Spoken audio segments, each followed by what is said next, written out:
রসায়ন দ্বাদশ শ্রেণী থার্ড সেমিস্টার চতুর্থ অধ্যায় অ্যালকোহল, ফেনল এবং ইথার সমূহ। আমরা এখন শিখব অ্যালকোহলের ইউপ্যাক নামকরণ। অ্যালকোহলের ইউপ্যাক নামকরণ করার জন্য প্রথমে আমাদের এই নিয়মটিকে ফলো করতে হবে। ঠিক আছে, কি বলেছে? অপ্রধান উপসর্গ প্লাস সাইক্লো প্লাস শব্দমূল প্লাস আন অথবা এন অথবা ইন অথবা আইন। ঠিক আছে, তারপরে প্লাস কার্যকরীমূলক, যেটা এখানে হচ্ছে ওইচের জন্য অল হবে। এই নিয়মটিকে ফলো করতে হবে। এখন আমরা দেখছি যে এই নিয়মের মধ্যে যে পদগুলো রয়েছে সেই পদগুলোর মানে কি, বা সেই পদগুলো দ্বারা আমরা কি বুঝব। তো প্রথমে আমরা দেখে নিচ্ছি যে অপ্রধান উপসর্গ। অপ্রধান উপসর্গ কি বোঝায়? অপ্রধান উপসর্গ হচ্ছে যদি জৈব যৌগের যে অণুটি রয়েছে সেই অণুতে যে মূল কার্বন শৃঙ্খল, সেই মূল কার্বন শৃঙ্খলে যদি কোনো শাখা উপস্থিত থাকে, যেমন যদি ক্লোরিন থাকে অর্থাৎ ক্লোরো, যদি ব্রোমিন শাখা থাকে তাহলে তাকে বলবো ব্রোমো, অথবা এমনও হতে পারে যে মিথাইল গ্রুপ আছে তাহলে মিথাইল শাখা, যদি ইথাইল গ্রুপ থাকে তাহলে বলবো ইথাইল শাখা। ঠিক আছে, তো যদি কোনো শাখা থাকে সেটাকে বলবো আমরা অপ্রধান উপসর্গ। তাহলে ইউপ্যাক নামকরণের ক্ষেত্রে সবার প্রথমে কিন্তু আমাকে শাখা লিখতে হবে। ঠিক আছে, তো সেই শাখা লেখার সময় শাখাটি কোথায় আছে অর্থাৎ তার স্থান নির্দেশক সংখ্যা কিন্তু শাখার নামের আগে দিতে হবে। অর্থাৎ যেমন বললাম ক্লোরো, তাহলে ক্লোরো যদি ক্লোরিন পরমাণুটি 1 নাম্বার কার্বনে থাকে তাহলে বলবো 1 ক্লোরো, বা 2 নাম্বার কার্বনে থাকলে 2 ক্লোরো। ঠিক আছে, তো এবার মিথাইল গ্রুপ যদি 3 নাম্বার কার্বনে থাকে তাহলে বলবো 3 ড্যাশ মিথাইল। মানে স্থান নির্দেশক সংখ্যা আর ওই শাখার নামের মাঝখানে একটা ড্যাশ দিতে হবে। ঠিক আছে, এইভাবে করে আমরা প্রথমে অপ্রধান উপসর্গ লিখব। ঠিক আছে, তারপরে কি লিখতে হবে? সাইক্লো। যদি ওই যে আমরা অ্যালকোহলের ইউপ্যাক নাম করছি সেই অণুতে যদি বলয় থাকে তাহলে সেই বলয়কে বোঝানোর জন্য আমরা সাইক্লো কথাটি ব্যবহার করব। কি? বলয় কথাটিকে বোঝানোর জন্য আমরা সাইক্লো শব্দটি ব্যবহার করব। এরপরে শব্দমূল। এবার জৈব যৌগের অণুতে মূল কার্বন শৃঙ্খলে যতগুলো কার্বন থাকবে সেই সংখ্যাকে বোঝানোর জন্য আমরা শব্দমূল প্রয়োগ করব বা শব্দমূল ব্যবহার করব। যেমন যদি মূল শৃঙ্খলে একটি কার্বন থাকে তাকে বোঝানোর জন্য মিথ শব্দটি ব্যবহার করব।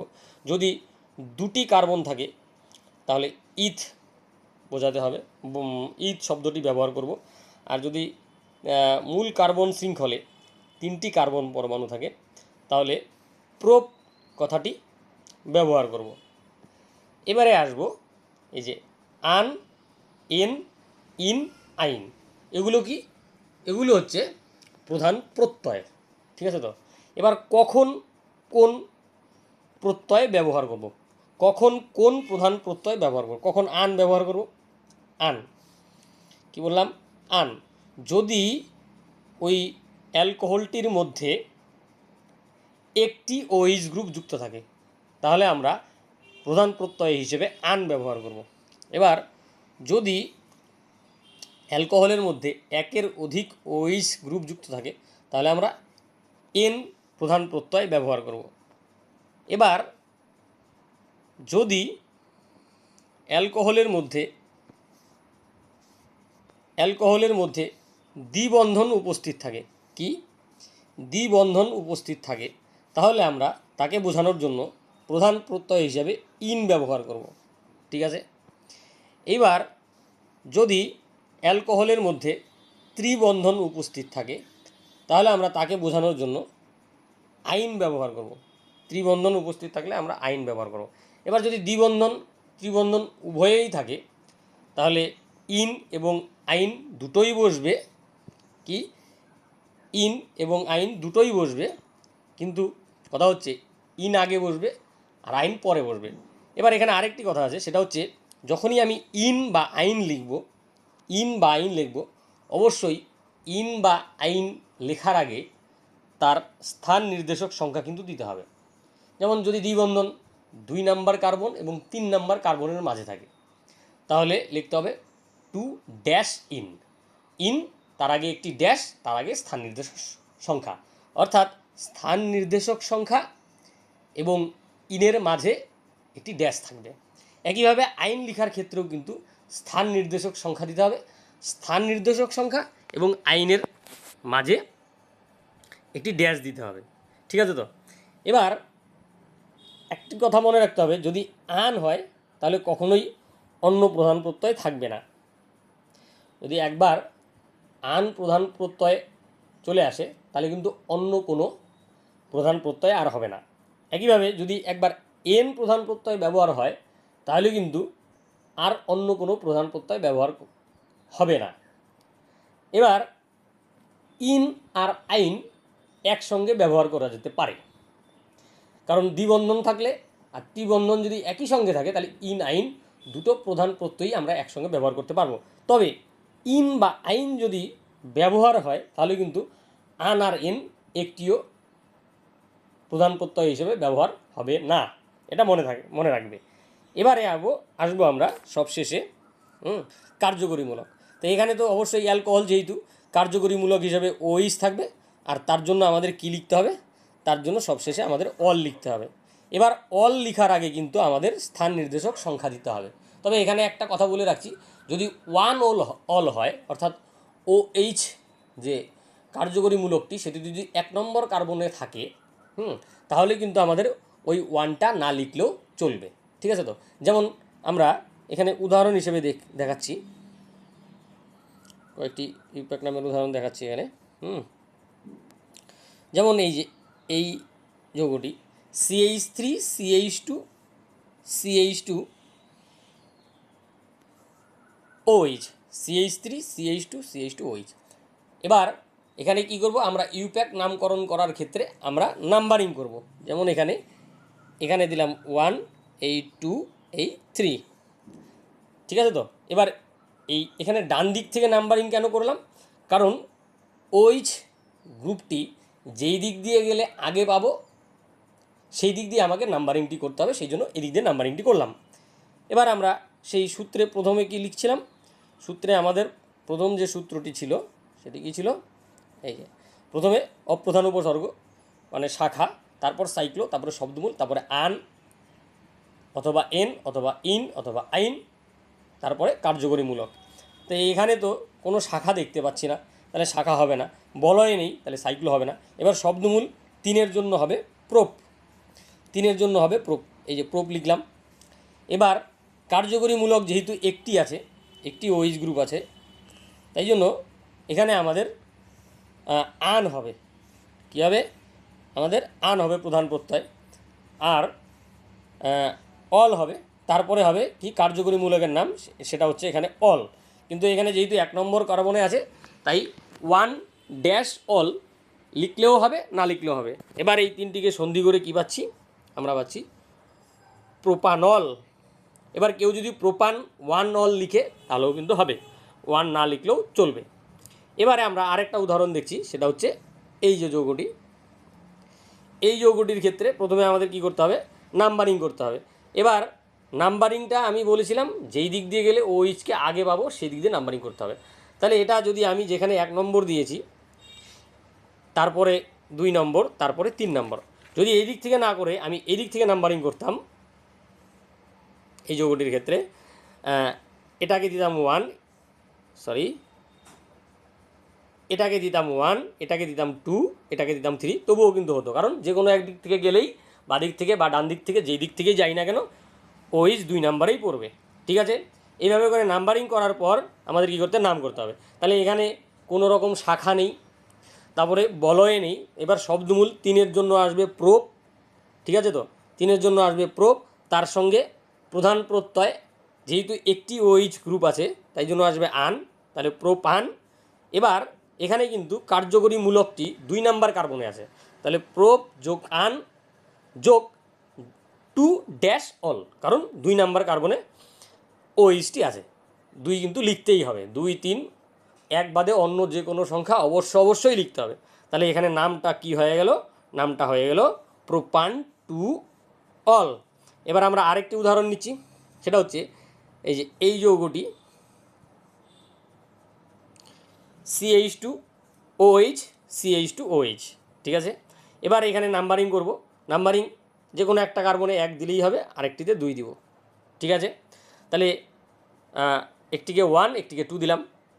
এবার তাহলে আমাদের এখানে কোনো শাখা নেই, কোনো বলয় নেই, তাহলে শব্দমূল, 2টি কার্বনের জন্য ইথ, 2টি কার্বনের জন্য কি আসবে, ইথ। এবার এখানে কিন্তু প্রধান প্রত্যয় আন হবে না, কারণ কার্যকরী গ্রুপ কিন্তু 2টি আছে, তাই জন্য এখানে প্রধান প্রত্যয় হয়ে যাবে এন, ওর জন্য আসলো ইথেন। তারপরে এবার আমরা কার্যকরীমূলক এর নাম লিখব। তাহলে কার্যকরীমূলক তো অল হবে, ঠিক আছে, ভালো কথা। সেই কার্যকরীমূলক অল আমরা লিখলাম, কিন্তু এখানে কার্যকরীমূলক কিন্তু দুটো আছে, 1 নম্বর কার্বনে এবং 2 নম্বর কার্বনে। ওর জন্য লিখলাম কি 1 2। কার্যকরীমূলক লিখলে অবশ্যই তার স্থান নির্দেশক সংখ্যা কিন্তু দিতে হবে, 1 বাদে অন্য যদি সংখ্যা আসে তাহলে কিন্তু অবশ্যই লিখতে হবে। তাহলে 1 নম্বর কার্বনে আছে, 2 নম্বর কার্বনে 1, 2। এবার 2টি অলকে বোঝানোর জন্য এখানে আরেকটি শব্দ ডাই কথাটি আসলো, কিন্তু এইভাবে করে এটির নাম হয়ে গেল ইথেন 1 2 ডাই অল। এবারে আমরা দেখব আরেকটি অ্যালকোহল, সেটা হচ্ছে এটা। এবার এখানে প্রথমে আমরা নাম্বারিং করে নিচ্ছি, 1 নাম্বার দিচ্ছি এটাকে, 2 নাম্বার এটাকে দিচ্ছি, 3 নাম্বার এটাকে দিচ্ছি। কেন এটাকে 1 নাম্বার দিলাম, কারণ OH গ্রুপটি যেদিক দিয়ে গেলে আগে পাবো সেই দিক দিয়ে আমরা নাম্বারিংটা করব। তো সেক্ষেত্রে এখানে OH গ্রুপের সব থেকে কাছাকাছিতে যে কার্বনটি আছে সেটিতে আমি 1 নাম্বার দিলাম, ঠিক আছে। তো তবে নাম্বারিং কিন্তু যে কোনো একটি প্রান্ত থেকে করতে হবে, মাঝখান থেকে করলে হবে না, যে কোনো একটি প্রান্ত থেকে করব, একটি প্রান্তে গিয়ে শেষ হবে, ঠিক আছে।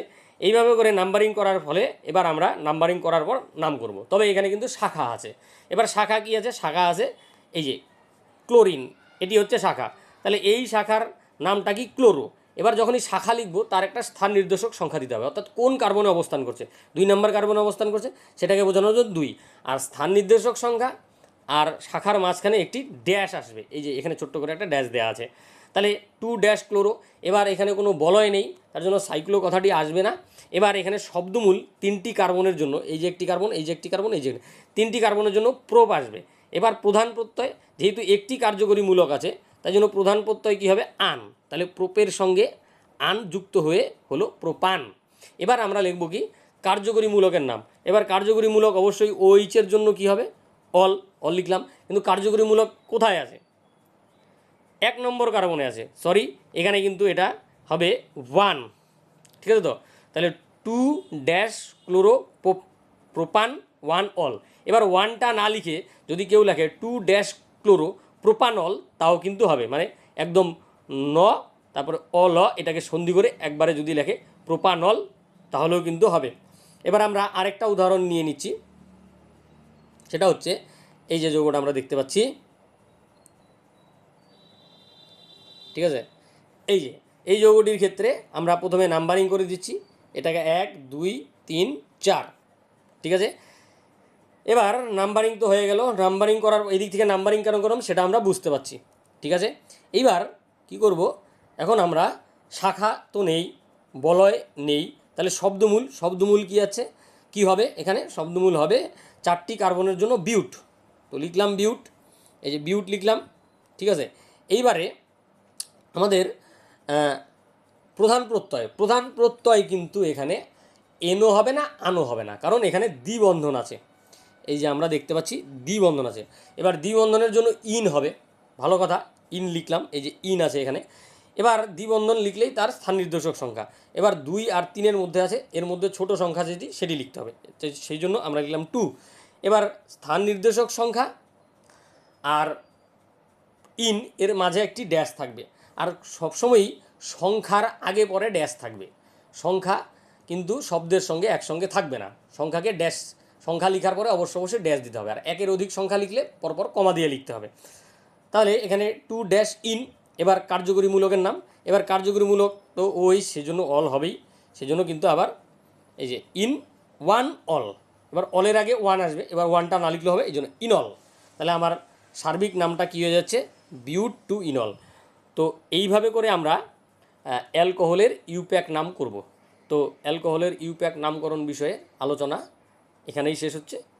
ধন্যবাদ।